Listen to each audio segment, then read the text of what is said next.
Ak sa obzriete za tým, čo sa vám počas uplynulého prezidentského obdobia podarilo, na čo by ste nás najviac upozornili? Čo naopak nevyšlo, respektíve sa vám nepodarilo realizovať a chceli by ste v tom pokračovať? Tak v prvom rade sa nám podarilo získať rešpekt a úctu u medzinárodných plaveckých federácií, ako je European Aquatics a takisto World Aquatics, kde sme získali naozaj dobré postavenie zásluhou Martiny Moravcovej ako členka komisie v Svetovej plaveckej federácii a Ivana Lange v Európskej plaveckej federácii. Ďalej by som chcel vyzdvihnúť to, že máme veľmi dobrú spoluprácu s novým ministerstvom cestovného ruchu a športu, kde sme jedni z prvých národných športových zväzov boli pozvaní na ministerstvo aj spolu s prezidentom Európskej plaveckej federácie, kde sme spolu navrhli a zároveň aj schválili nové projekty, ktoré budú pre Slovenskú plaveckú federáciu veľmi dôležité. Jedným z tých projektov sú majstrovstvá Európy do 23 rokov a zároveň majstrovstvá Európy juniorov, ktoré budú už budúci rok na Slovensku v Šamoríne.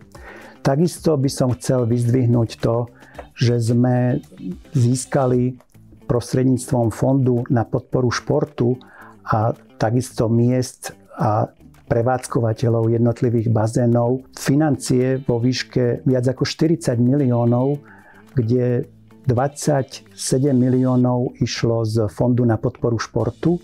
a zvyšných 13 miliónov bolo zo zdrojov miest a obcí, respektíve prevádzkovateľov jednotlivých bazénov. Takisto by som chcel vyzdvihnúť to, že sa nám konečne podarilo uzavrieť kauzu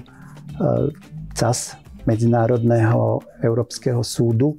kde sme mali ako Slovenská plavecká federácia proces s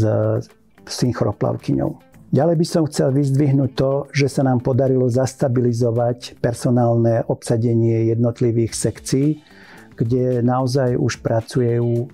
veľmi dobrí, kvalitní ľudia v jednotlivých sekciách, či už je to plávanie, či už je to synchronizované plávanie, vodné pólo alebo diaľkové plávanie, kde máme obsadené všetky posty. Taktiež by som chcel vyzdvihnúť aj personálne zabezpečenie celého sekretariátu, ktoré sa takisto stále personálne obnovuje a vynovuje sa kvalitnými ľuďmi. Čo naopak nevyšlo a čo sa nepodarilo realizovať, to by som chcel povedať to, že napriek tomu, že sme to mali v pláne, chceli sme vytvoriť stredisko vrcholového športu Slovenskej plaveckej federácie, kde by boli športovci všetkých 4 športov a mali by špeciálne financovanie, aby naši reprezentanti dostávali viac pozornosti, lebo nie každý sa dostane do rezortných stredisk, ako je VŠC Dukla alebo rezortné stredisko Národného športového centra. Určite by sme chceli strategický plán Slovenskej plaveckej federácie pre rozvoj športov až do roku 2032, pretože toto sa nám nepodarilo vďaka covidovým rokom a neskôr tým personálnym rôznym prekážkam vytvoriť. A ja sľubujem, že ak sa nám podarí prejsť tá skupina ľudí, ktorí kandidujú spolu so mnou do najbližších volieb, tak toto bude prioritou, ktorú chceme zabezpečiť a v ktorej budeme nieže pokračovať, ale začneme ju, lebo určité rozpracované tézy už máme.